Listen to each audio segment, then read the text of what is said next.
Olá! Hoje a gente vai fazer uma viagem no tempo, lá para a Idade Média, para mergulhar num debate que tentou responder, olha só, a uma das maiores questões da humanidade. E o mais interessante, não era uma discussão só sobre fé, não.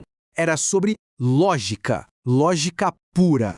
Pensa só no desafio que esses filósofos medievais tinham pela frente. Como é que se prova algo que está, além do mundo físico? Eles não queriam só acreditar, eles queriam provar a existência de Deus. E para isso, eles usaram a ferramenta mais poderosa que tinham em mãos, a razão. A fé, claro, era fundamental, mas o verdadeiro campo de batalha aqui era a lógica.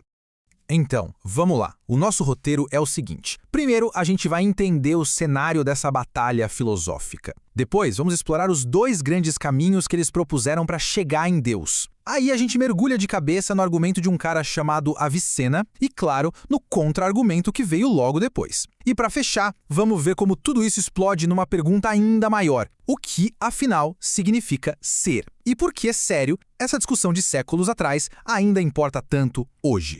Muita gente ainda tem aquela ideia de que a Idade Média foi uma idade das trevas, né? Pois é, mas a história é bem diferente. Os pensadores da época não ficavam só aceitando Deus pela fé, não. Pelo contrário, muitos deles se dedicaram a provar a existência de Deus com um rigor lógico impressionante. E foi aí que começou um dos maiores debates de toda a história da filosofia. E a grande questão que dividiu todo mundo era essa. Será que o simples ato de pensar sobre o que significa ser, existir, pode nos levar a Deus? Olha que interessante, o debate não era se Deus existia ou não, isso era meio que um consenso. A briga era sobre como a razão podia provar isso. A estratégia aqui era tudo, e surgiram dois lados com abordagens completamente diferentes para escalar essa montanha intelectual. Então, bora conhecer os competidores e as duas grandes estratégias que surgiram nessa tarefa gigantesca. De um lado, tínhamos a galera que olhava para o mundo físico, para as coisas que a gente pode ver e tocar. Do outro, a turma que partia de uma ideia puramente abstrata, o conceito de existência em si. De um lado, a gente tem Averroes, muito na linha de Aristóteles, sabe? Ele olhava para a engrenagem do mundo. Para ele, o movimento, a cadeia de causa e efeito, tudo isso eram como pegadas na areia, que, se a gente seguisse, chegariam numa causa primeira. Já no outro time, Avicena achava isso meio limitado. A proposta dele era muito mais radical. Vamos provar a existência de Deus partindo só da ideia de existência, sem precisar olhar para uma única pedra ou estrela no céu. E essa ideia do Avicena, gente, foi revolucionária. Pensa bem, em vez de procurar Deus no mundo lá fora, ele propôs encontrar Deus aqui dentro, na mente. Um exercício de pura lógica, construído do zero, sem depender de nenhuma observação do mundo físico. Incrível, né? Ok, e como funciona essa cadeia lógica do Avicena? É bem elegante, se liga. Passo 1. Tudo que existe ou é contingente, ou seja, poderia não existir, ou é necessário, tem que existir. Passo 2. Um ser contingente precisa de uma causa externa para existir, certo? Ele não se cria sozinho. Passo 3. Uma corrente só de causas contingentes, uma atrás da outra, não consegue explicar a si mesma. Fica faltando a origem de tudo. E aí vem o checkmate, o passo 4. Essa cadeia tem que terminar em um ser necessário, algo que é a sua própria razão de existir. E esse ser, para Avicena, é Deus. Então, o ponto-chave é todo esse lance de contingente versus necessário. Pensa numa árvore, num planeta ou até na gente mesmo. Nada disso precisava existir. A nossa essência, aquilo que a gente é, não garante que a gente exista. Somos todos contingentes. Mas, pro Avicena, para que qualquer coisa contingente possa existir, tem que haver algo lá no começo cuja existência não é opcional. Algo que simplesmente é e não pode não ser. Esse é o tal do ser necessário. Só que esse argumento, por mais brilhante que pareça, não ficou sem resposta. Pelo contrário, ele foi atacado na hora. E toda a batalha intelectual que se seguiu girou em torno do significado de uma única palavra: contingente. Afinal, o que essa palavra realmente quer dizer?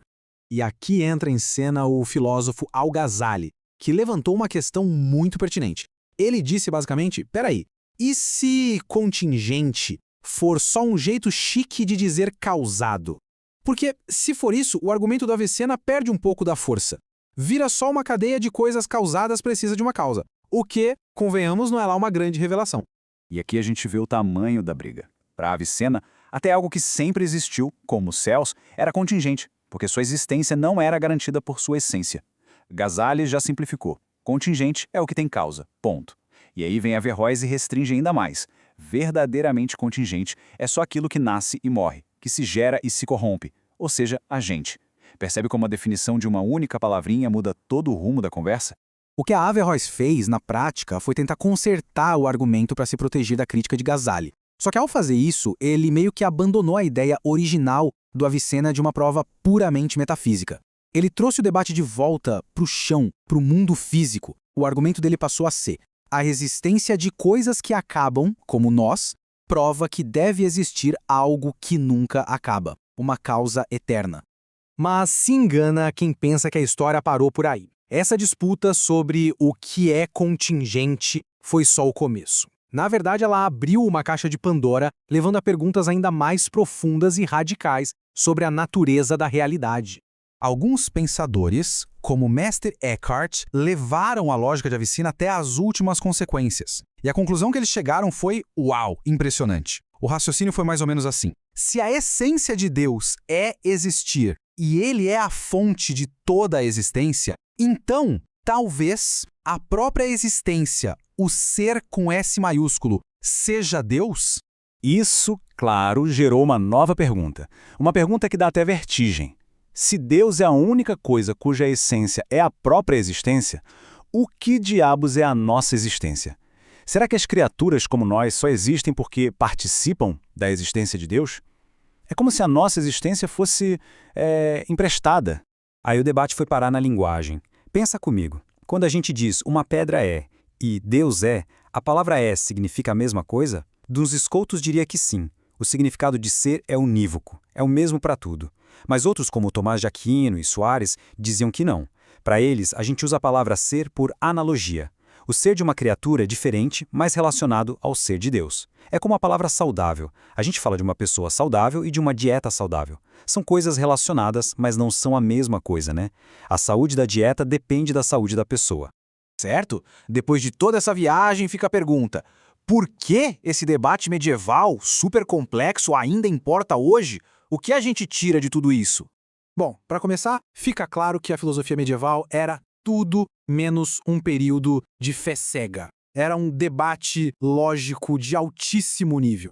E o mais fascinante é que a tentativa de provar a existência de Deus acabou se transformando numa investigação profunda sobre o que significa existir. A briga entre a prova metafísica de Avicena e a física de Averroes não foi só sobre Deus, foi sobre a própria realidade. Eles nos forçaram a pensar na diferença entre o que uma coisa é, sua essência, e o fato de que ela é, sua existência. No fundo, a jornada para entender Deus virou uma jornada para entender o que significa ser. E é por isso que esse debate continua tão vivo. As perguntas que esses caras levantaram sobre a conexão entre Deus e o ser, sobre a diferença entre essência e existência, elas continuam nos provocando. Se o ser não é uma coisa só, se ele vem em graus, como eles sugeriram, o que isso diz sobre a nossa própria existência? No fim, eles nos deixaram de frente com o grande mistério que está no coração da nossa própria presença no mundo.